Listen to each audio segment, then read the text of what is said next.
For those who don't know me, I'm Mark Welch from RMIT University in Melbourne.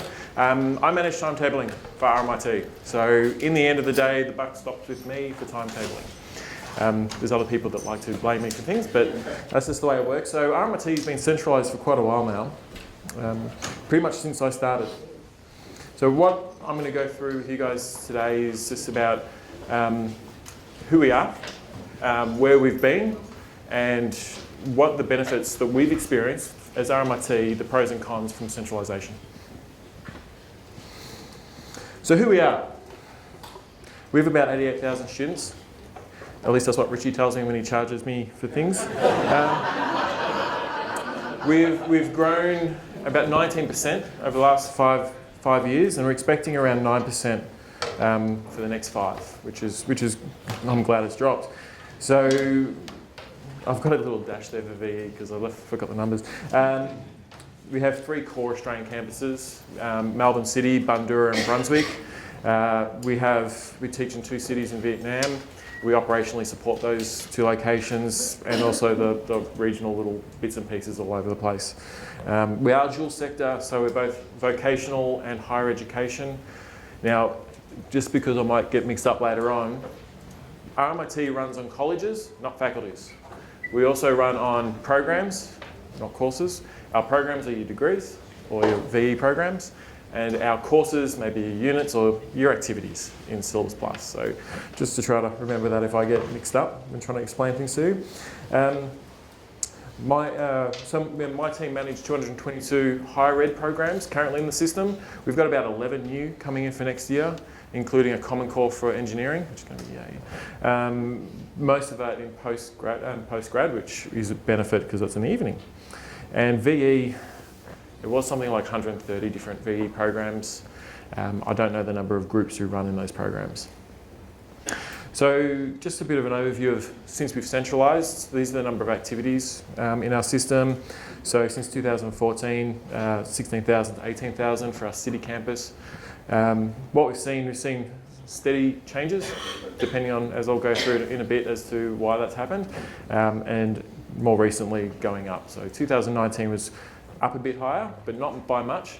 But at the same time, it's impacted by utilisation, which is right there, which is what I get graded on every year. So my KPI in property services is about utilisation. Have I improved our booked frequency after we do our audit? And since 2016 we have. Last year we did as well, which is great. My KPI is done. I don't have to do anything for the rest of the year. Just a couple of other little tables there. So this is some of the data that we produce, number of hours booked and used per capacity band. They're just showing the start of the weeks. VE weeks are the VEs, and that's when they start flipping over and merging. Frequency impact 2013 to 19 across the 3 campuses, just showing steady, but it is growing. The steadiness, I blame on centralisation because we're starting to get good data now. So just quickly, our systems, obviously Syllabus Plus ET with the lovely little classic interface. We use Allocate Plus for our student allocations. Inquiries are managed through a product called ServiceNow, which is a global platform. Every student inquiry, staff inquiry goes to that for IT, finance, enrolments, everything goes to that one platform. Our student management system is PeopleSoft. We call it SAMS. Staff reporting is through the reporting platform from Scion, the reporting database. Ad hoc bookings, Weber and Booker. Fingers crossed we may move to Resource Booker within the next 6 months. And our team. So we got 20 in our team. We have 4 in operations.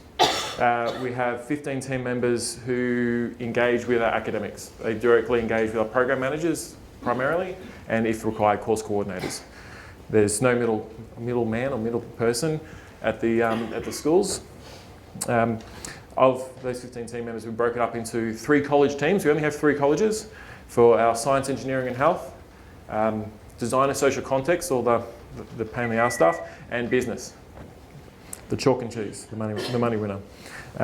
We fall under the umbrella of the Chief Operating Officer, so we're not in academic services, we are in operations. It's a bit of a variation to everyone else, and a lot of time that gets questioned until they realise the complexity. So I've got a bit there about how it works, but I won't go into that. But so when I tell you about what happened at RMIT when we centralised, I'm just going to go on and talk to you about a little story. Around 20 years ago, I decided to buy an old car. I didn't know anything about cars at the time. One of my friends was convincing me to buy a car to do up because it'd be cool. I thought, rightio, I've built stereo systems, the car can't be too much different. So in the end, I found a car. Here's a picture of it here. I found a car, it looks all right there. That was after the initial paint job. And to do up, it was an old 1972 Ford Falcon XA. Anyone who knows cars would think that that's not an XA, but it actually is. And it was a wonderful experiment. What I saw at the time, convinced by my friends who were panel beaters also, was that it was a $500 investment for me. That's it. It was sleek, it was a new experience, an adventure, it was an opportunity. I do like to learn new things and I like to try new things. 16, I made my own bed, side tables, just try to measure things out. Actually, I went and got a mattress and measured it and just built it. I like to learn new things, even though a car has a large amount of bit more commitment required. So when I first got it, organised through my mate, and we were like, well, we've got to get it fixed up. So I sent it up to his family's house in Donald, who have a workshop, which is up high north in Victoria. And I think it was around $2,500 I paid him just to fix it up and paint it up. Pretty damn cheap, to be honest. I know that now. And when I did that, me and my friend were just building the engine and that as well. So I learned all about how to rebuild engines and that at the same time, which is good, nice and easy doing that actually, until it blows up. And then came back, and then things got in the way, life, work, etc. So by the time I actually got it on the road, drivable, was about 4.5 years later, which isn't that unexpected. But what was happening at 4.5 years is I was getting bubbles under the paint, which is a clear sign that rust is coming through.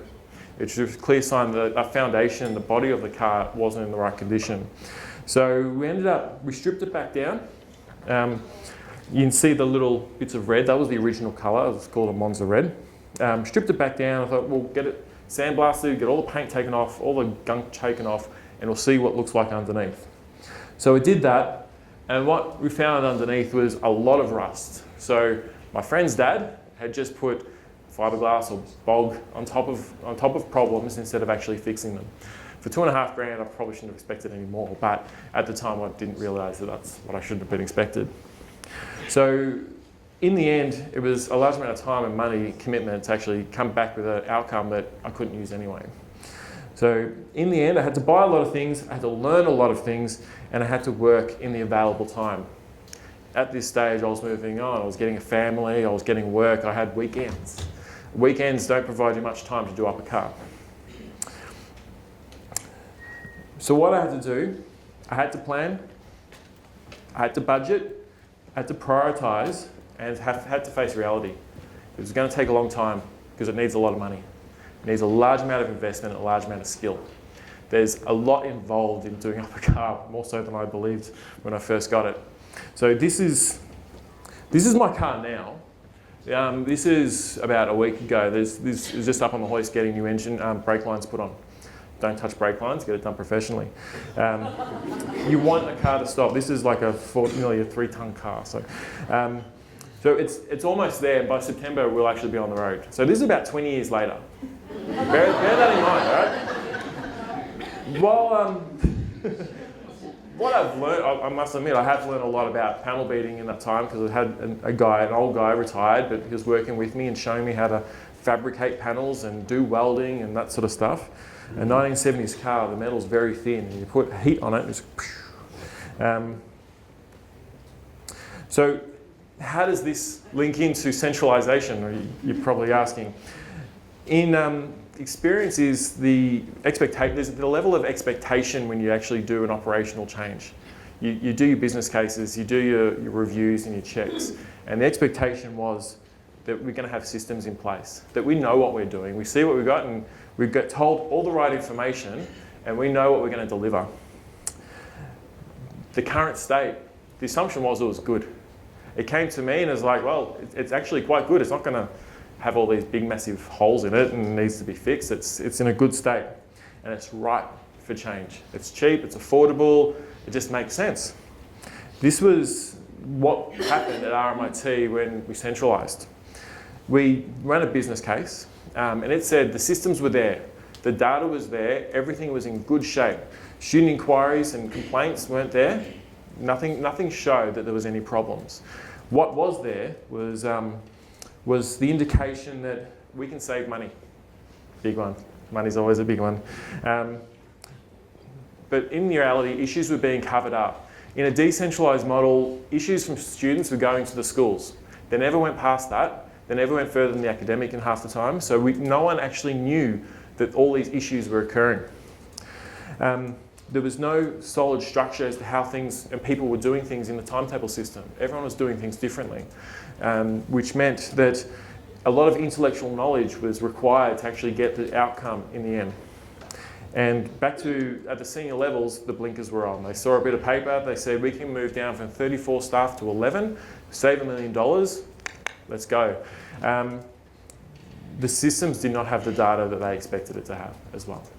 So we expected our student management system to be able to go, well, we can just pull this information from here, put it into our timetable system, constraint-driven timetable now, we can just run with it.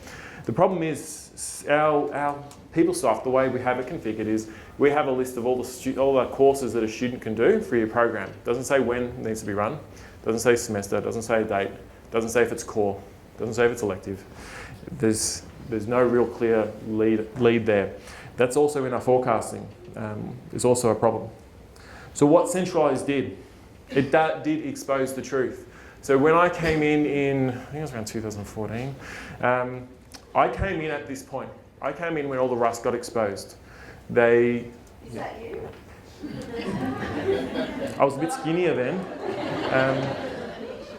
a bit shorter. Yeah, no, I like that one. So when I started, I sat down for my interview with the director at the time, Darren McKee, and he just said to me, you realise everything's stuffed, yeah? That was his words, this is at an interview I had at 5 o'clock. And so my first inclination, I just had to think about it for a second, I said, so I can't stuff it up any worse. So I'm like, I'm up for this challenge, it's a challenge, it's great. I mean, what's life if not a challenge? 6 o'clock that day he resigned from RMIT and went over to Perth. So is anyone working with him still? Yeah, there. Apparently he does say that a lot about everything's always stuffed. It's his go-to.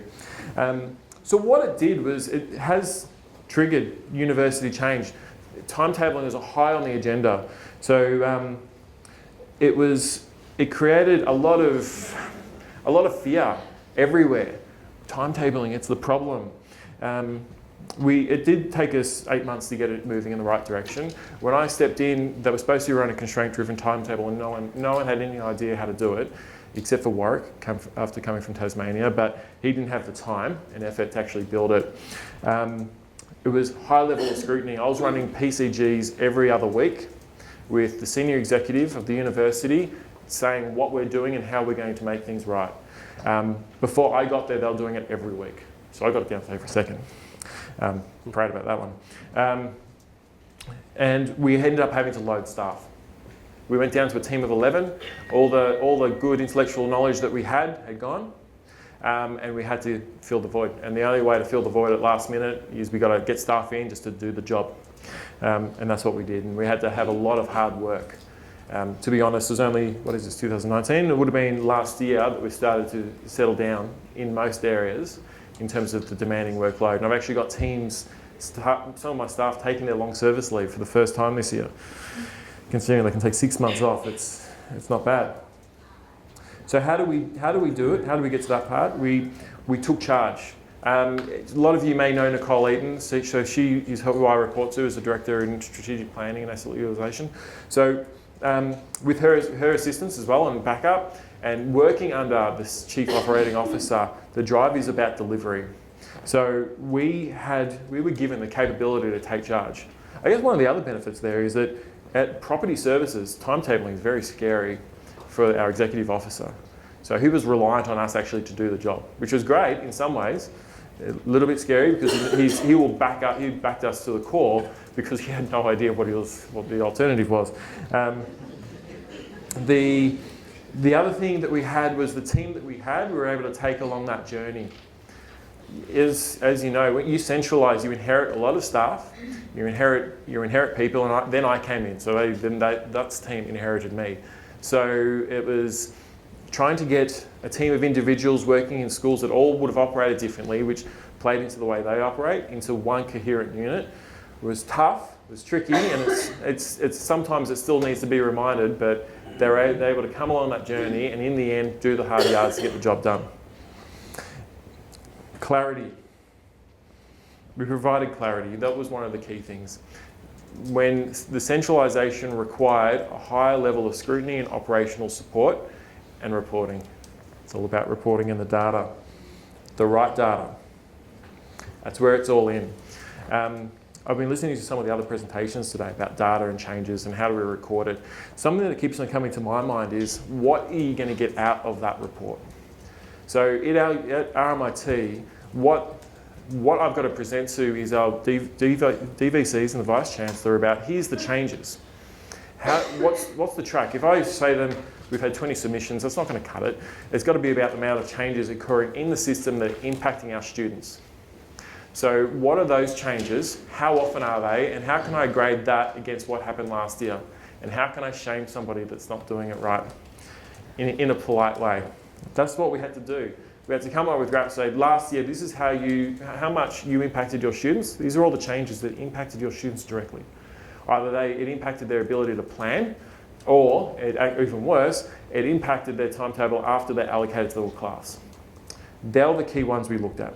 So we did that, and then every year I've got College of Business, who are very, very straightforward, always dropping, looking over at the College of Science, Engineering and Health and going, hey, I'm kicking your ass.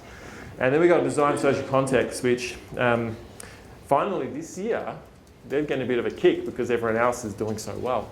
Yeah. So on your reporting, is that public to all schools?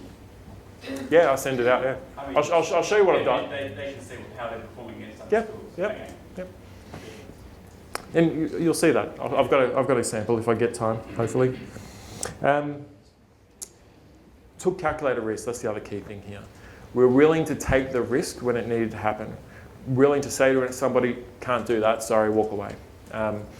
And I knew personally that I had support, but I also knew that I could back up my reasoning. So support is great, but if you can't back it up, because you will get challenged constantly, if you can't back it up, you're in no man's land. So what does centralised do for RMIT now? We're a team that's delivering a consistent and fair product to all. Our focus is to deliver, we're under a constraint-driven model as well. We've got, dual sector is a pain in the ass, but we're able to do that for everybody. Everyone has the same benefit and outcome. Issues are highly transparent. Student inquiries come to us. So we have a 3-tier student inquiry process where we have our generic Connect, what we call RMIT Connect, which is a normal platform for any student issue. They go there. A tier 1 is normally knocked on the head there. We classify, we deal with tier 2. And then tier 3 goes to the schools, but we go to the schools, not the student. A direct line of accountability. So we know if something's not being done, we know who to go to. In that regard, what we've lacked is that timetabling being considered as an administration tool and task, the line of communication goes to a school manager and a director of planning and resources. We should be going to a dean learning and teaching and the program managers, because academics don't listen to admin. They just don't. And even if they do, it's only when they're really forced to. One school does that. They force them, which is good for us. So then, how do we timetable now? Constraint-driven timetable, VE and higher ed. We timetable annually, governed by a very clear timetable policy. So RMIT went through a process of culling policy. We went down to 11. So our policy got merged as an adjunct policy of another policy. It is also the only place that records what the university contact hours are. So our policy has weight. Without it, there is no definition of what RMIT teaching hours are. Clear late change process. So that was something we had to have in place. ServiceNow through that has an automated approval process. You put it in, if it's student impacting, it goes to the approver. In most areas it works, some areas where they divulge authority down, and you'll see that in our dashboarding shortly. You'll see what happens when that actually occurs. We are delivering to meet EBA for both higher ed and VE.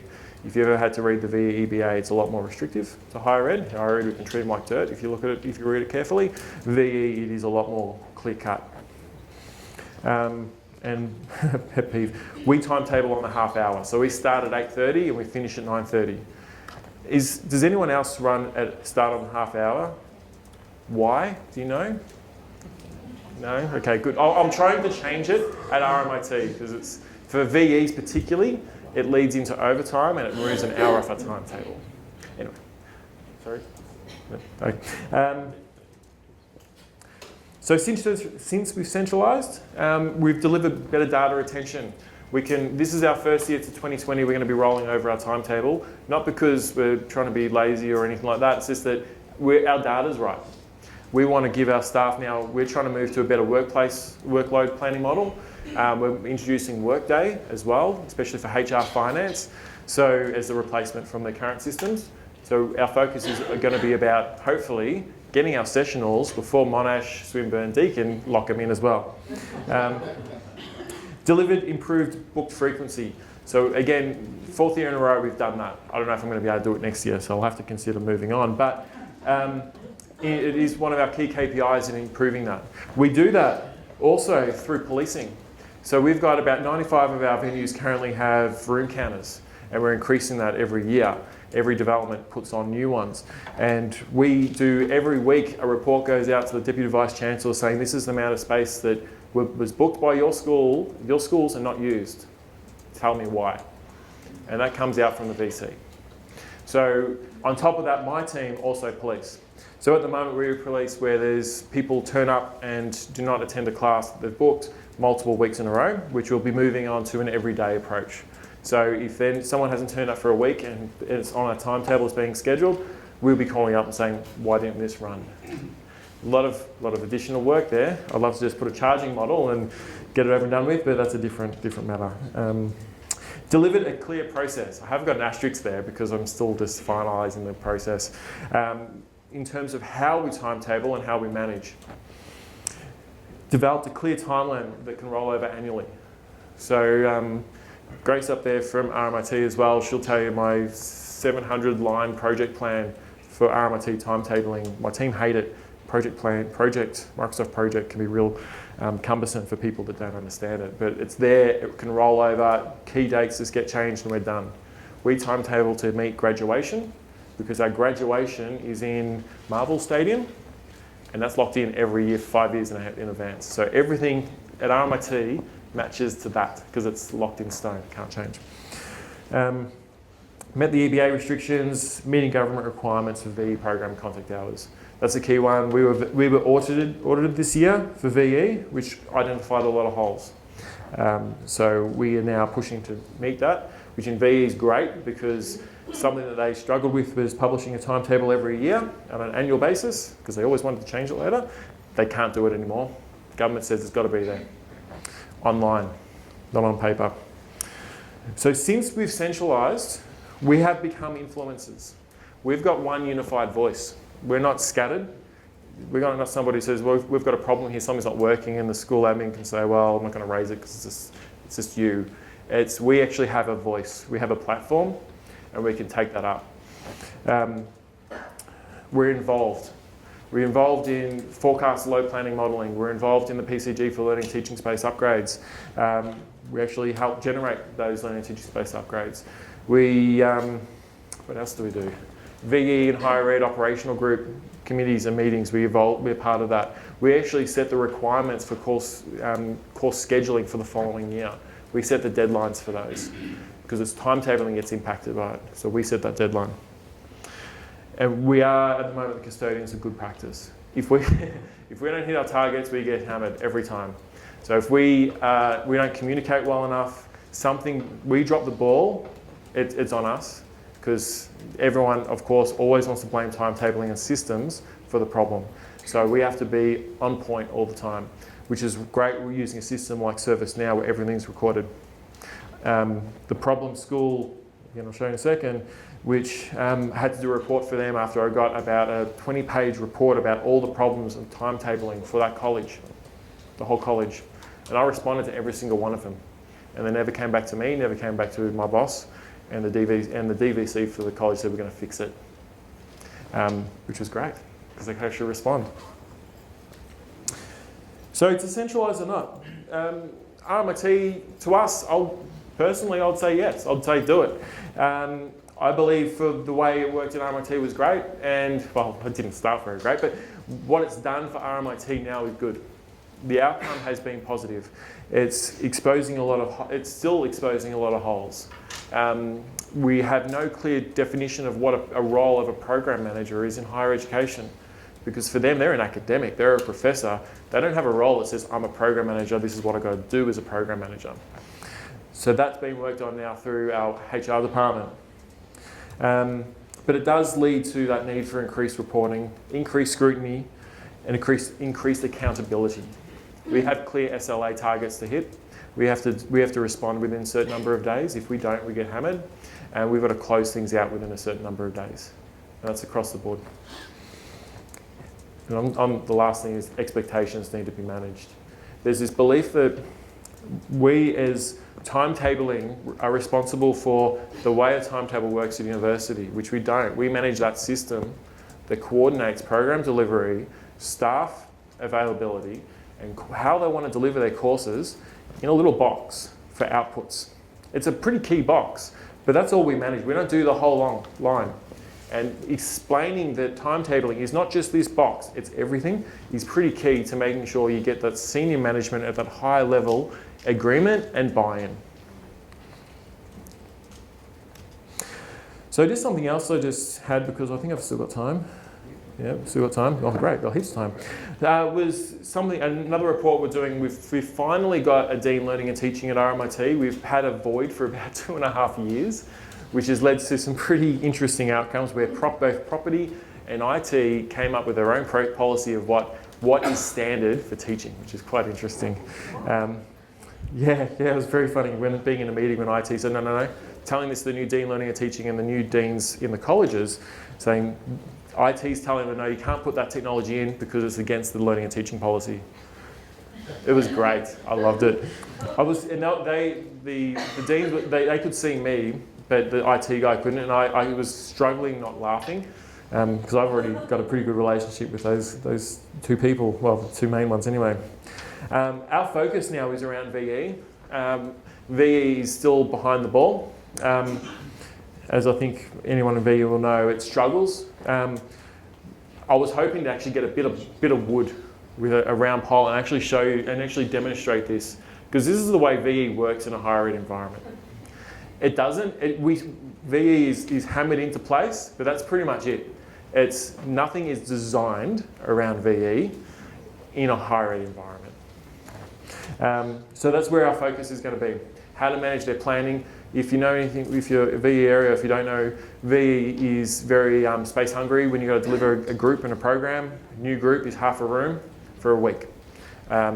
So you've got to manage that. Spatial planning around growth. That's our next big one. We don't have any good forecasting down to the course level. So I'm building one for our learning and teaching area. At the moment, the way forecasting happens and we predict growth numbers is literally the old school adding a growth factor, a percentage growth factor on. Tried doing it something really complicated once, sent that out, so do you happy with this? No one responded, so the next time I said, well, I'm just going to put 5% on anyone who was showing signs of growth for the last 2 years, will add 5%. So you're happy with this? And no one really responded, except for business, who were actually clean enough to say this course is now a core, which was great, they actually did it. But there's no clear planning at that course level. So I'm working with our facility, what we call RPT, reporting profile target team in finance, to work out how do we have a model that will work. and also with the DLT. Refer the work to the DL line in data feeds. So there still is some misalignment between, especially our student management system. I think we've almost given up on that. We're now focusing on if Workday comes in and takes over our student management system, what can we now get into place that will feed into that? They haven't built the student management system yet. It's due in about 3 years, which is hopefully when we're able to apply it. Reviewing plan, core and elective. Focus on core rather than elective, especially on the engineering area. Forecasting program links, I think you've already spoken about them. So just something that I was using to put together. Been putting together something that can explain to academics and show academics in a language that they can understand as to why things are the way they are. Because every academic complains about how much work they've got to do in timetabling, when they shouldn't. A program manager, their time and commitment should be about an hour a year, in my mind. A course coordinator for the point of timetabling, half an hour to maybe half an hour, depending on how quick they were to plan what they actually want to deliver. So this is what I went through. So a program plan, the way they wanted it flexible. They wanted more options for students. They can choose their own adventure. They believe this will make us, as a university, stand apart from the crowd. Course offering, more freedom around around work-life commitments. They want to be able to tell us when they want it to run. Can offer more options and offer based on student choices. So they want to say that, well, we're planning for 30, but if 31 want to do it, we're just going to increase the cap anyway. We don't know how we're going to staff it, but we'll do it. And simply just planning everything. Let's just plan it, see if we get the numbers, and then at that point decide if we close it. We pretty much have a pretty stringent, anything less than 16 students for an elective we cancel. So we just offer them and they just unfortunately cancel them late. What they believe that means for timetabling is that more choice for our students, no restrictions, free world. And what they believe it means for them is less workload around planning. They don't need to plan in advance, they can just do it when they feel free. They believe the students will be happier because they've got this level of flexibility. And their reviews, all comes down to how they get reviewed. They think it's going to be better for them because they're going to give the students what they want. So students are going to give them better marks, they're going to get better bonuses. So I might go through this one, I'll provide this one, but what that produces is a bit of a mind map about what was happening around program, course, timetabling staff. That mentality was delivering programs that were unstructured, not defined to single semesters, late configuration, poor forecasting, no control in our student management system, limited program mapping. At the course level, it was pie in the sky planning. They had no idea. They wouldn't hire staff because they don't know how many students they got. So they're going to wait till they get the students before they hire them. And then Monash, Deakin and Melbourne have already got them because they were quicker. No assured offering less early planning opportunities. For timetabling, of course, over planning due to unallocated classes. We have more than we need. Stretched resources, no staff considered, lots of changes. And for the staff, late appointment, increased workload in their areas for corrections. They had no control over late change, program change and recruitment.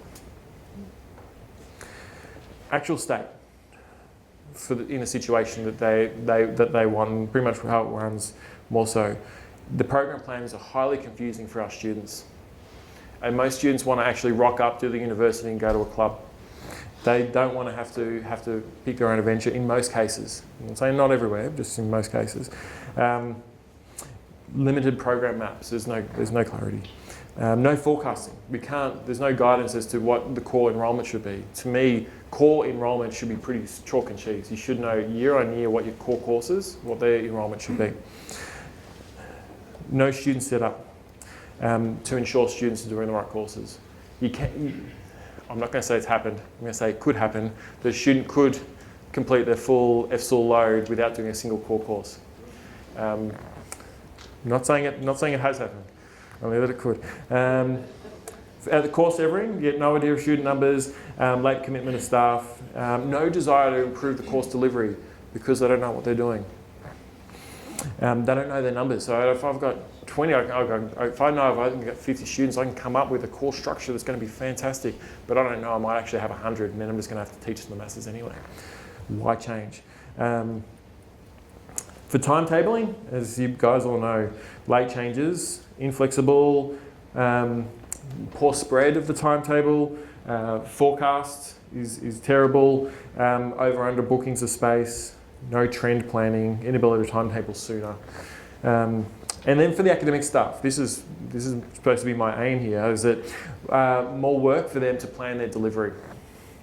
No structure around what to expect leads to no drive to improve delivery, hence lower grades, lower marks, lower surveys.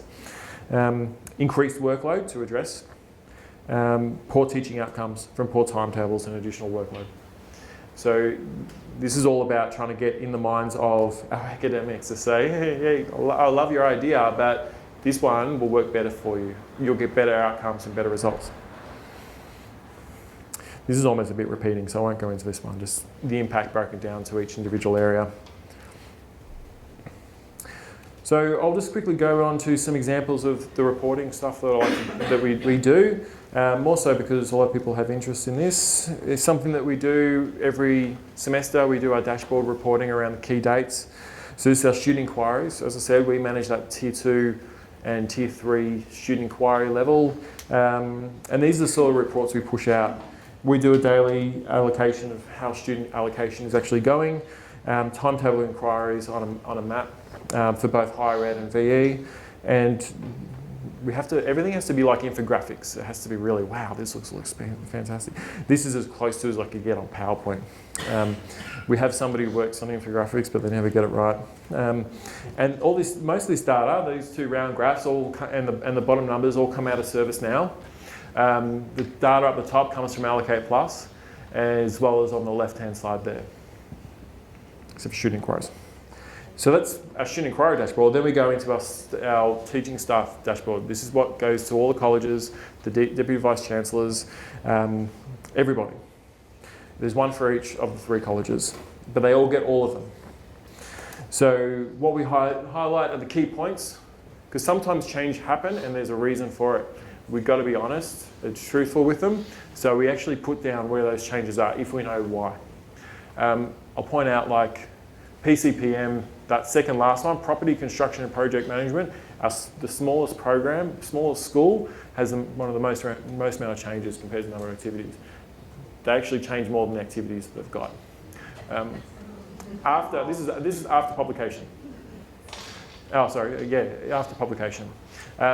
We only focus on day, time, duration, and week because that's what's impacting the students. We don't need a report on adding staff. We don't need a report on adding a new class because that's just creating more flexibility for the student. What we've got cancelled classes there, but we don't really mark that simply because we don't want to disencourage our staff from telling us when they're not running something. So although you could say it's impacting students, it's for the university, for business purposes, it's a good thing. So, and then each one of them has one of these graphs down the bottom, which are the 3 colleges, and then the line of their own college from the previous year. So I've got also our SEH, so it's design and social context, arts, media, communication, and then our engineering area. So this one, yeah, is SEH, which colors are green. So last year their grade was up there. This year they're under business. Peter Collar, who is our DVC, loves it. Every time he's in the room with the DVC from business, he loved it. Because in the past, business was doing better. So, and that's how it's gone down. Green indicates that they're lower than last year. They've probably done, for 2019, they've got the best outcome I've ever seen for that college. We actually had a full scheduled timetable by the time we published. Even that was a feat. ServiceNow, just as a quick example, we have clear dashboarding that goes, I have dashboards across all the teams in ServiceNow that I'm responsible for, which also Nicole, my boss, has access to, and she sees this dashboard to see how we're tracking against our SLA targets. And for me, I track about what's outstanding and what's late, what's open, what has been actioned, what hasn't. And the team on the left get emails every day, if not more, from me saying what's going on, what's going on, what's going on, action this. And then ServiceNow changes. again, across the 3 colleges. Their peaks, the number of inquiries we get. So this is change submissions. This is actually asking for changes to the timetable and when they're coming in over time. So although we can't correlate a change in our service now system to the number of changes in our timetable, we can still link them together separately. So by having this data, which this data is pretty much set to the side now because we don't really need it, think it's relevant, the number of changes and impacts a student is. So we push that number of changes to the students out because that's pretty important. Well, this one isn't as major. That's pretty much it. Now it's on to questions. Any questions? I'm really interested in how your VE is timetable. Yep. And I actually kind of want to throw this out to the floor as well, and maybe just my own comment on it. Can you tell me what your problem is with timetabling VE? Because I think we have problems with it, yep. But I just don't understand what they are. There's a few commencement dates in relation to our student management system, then onto the timetabling system, and how that doesn't talk at the dates level. The timetabling of some VE programs at the program level, not at the competency level. The variation across that. Multi-mode course delivery. So we've got some programs that run multi-year, so they'll start in what we class as a semester 2 term and run into semester 1 the next year. Sky's the limit. So we've got 18-month programs, and you find that like week by week there's no week pattern, just some zags and almost no, not really. That issue. But other VE operations in other places do have that issue. So we're going through the target for the second half of this year is to come up with clear maps for our programs in VE, what the requirement for government is in our programs, in terms of the number of content tables they expect us to run for a semester, and using that to govern the amount of space we need to have for VE.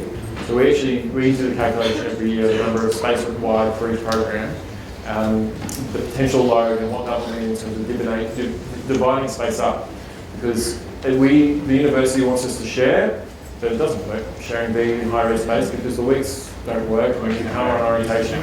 So instead we say, okay, this floor of this building is VE, this floor is higher ed, and then we just work that out and come up with a happy medium that they can apply.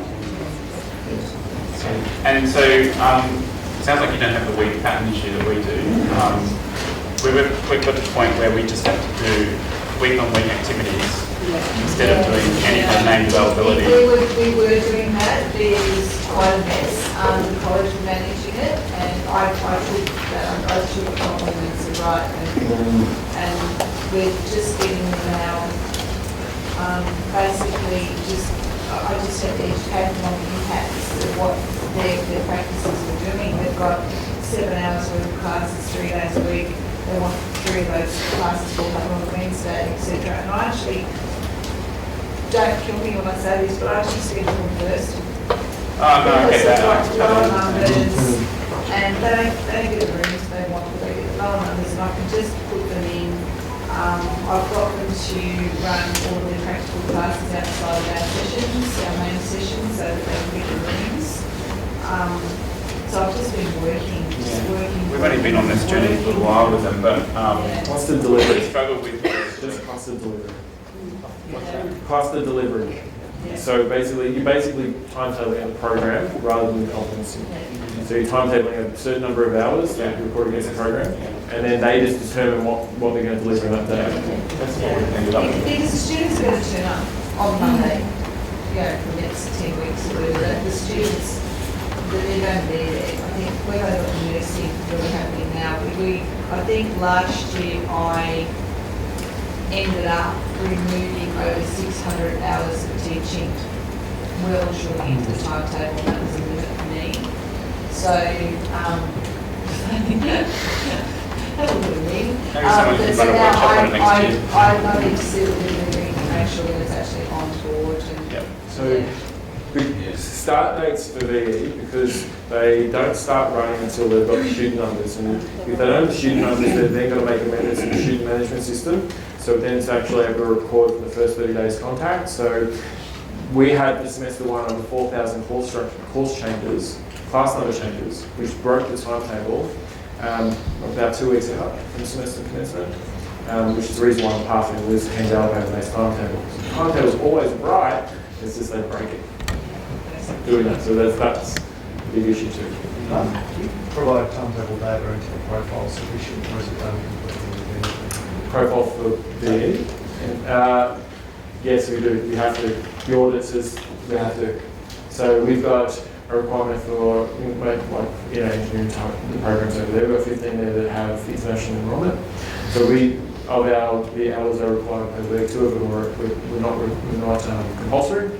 So the extra timetable. So just turn up if you want, some assistance are provided. Government said no, it has to be on the system. You have to have the space for the person sitting in that room, regardless of the fact that they're going to turn up. So we have to do that because it has to be on the system.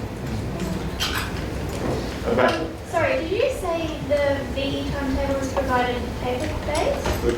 They were doing that, yes, they're not allowed to anymore. Okay, so Which is the best thing about having an audit because the government says don't know. how do you give your VE students their timetable information? What do you do? Through Allocate Plus. Through So they had an Allocate Plus timetable, then people start giving them a paper-based one because they'll start up their own enrollment in our student management system. The schools will change the groups to apply the different start dates for contact back to government. A swagger of all of other reasons. The timetable was never wrong. It was the fact that how they manage those students kept on changing. We do something different because they would use different student systems to what we use. Okay. So I actually use student sets, like graphic programs in the student sets, and I just use SWS so that they can actually access it with the students and see it directly from there. Because I can't use the system. Mark, just want to know, in regards to your program study, Yep. there's obviously a lot of active programs. How do you get your set pathways? Who do you involve to get your set pathways? And where do you determine your number? This is funny. When I started, we actually went out and said, we need to go to the academics with open up the tools, something just to say, what's your program structure? We got 20% response. There was only a number of schools, that was it. I went down, I actually had to do it all myself. I actually wrote out, using the handbook, come up with a basis for what the program structure should be, and I went with every single program manager. Simply because I actually knew what I was doing. Unfortunately, not nothing against my team, but at the time, they hadn't gone through that process and it was so far behind. I think there was only 215 programs on the stage. And just sat down with them and said, what are the courses that you need to run this semester and this year? And come up with a full spreadsheet of 1,157 different enrollment options. Except for art, they said the students, the handbook was correct, and I worked it out, they had 10,000 different options for 200 students. So I said, no, it's not. So do you then review that as far as numbers? Yes, so we also pull from our student management system actual course enrollment. So we say, what are the course combinations that students actually did? And we tie them together. So every year, now it's all about having the base set of data and then updating. So now we've got the base set. We just update that against what's actual. Is there anything outstanding that wasn't included? And then we go to our staff. And we also have a clear guide as to how a program should be structured, which I'm trying to get our team leading and teaching to sign off, which stipulates how many electives you can have on your pathways. How many, that's a very good question, how many do you build in a pathway as far as the number of core optionals? Yeah. There's never more than 4 courses, because the student should only be doing 4 courses. We always get ones that say, I want 8 courses. No, they're not going to teach 8 courses, it doesn't make sense. We'll also pretty much limit down to 4 possible selections for a program per semester. The exception there is where they've got viable streams, but that's technically a core in that stream. So they're actually just core, basically split up into 2 programs on that stage. Yeah. Yes? I was going to ask, you mentioned that to get your booking frequency better, that you were going to academics or to classes that didn't turn up, class and why. Yep. What kind of responses were you getting to that? It's always varied. Well, for example, in BE, we booked from week 1, and because of the late enrolments of the system, they actually had to do the class scheduling change and started in week 2. They're not telling us. So the whole school didn't run any teaching week 1. While another academic was running a 2-hour lecture, they turned up for the first hour, but not the second. When I actually spoke, we actually called them up, what's going on? I said, oh, we booked it just in case the conversation goes longer. The problem is our data feeds back into finance. So the financial modelling and sessional staff modelling for casual budget is via our timetable system, as well as the accountability on how much contact hours our academic staff have. Can I just make a comment on BE? I'm not sure. For those who don't know, I come from a BE background. I'm a program manager for a large table launch. I think if you haven't already done it, it would be worth going and sitting with your BE people and understanding. They don't understand. No, sorry.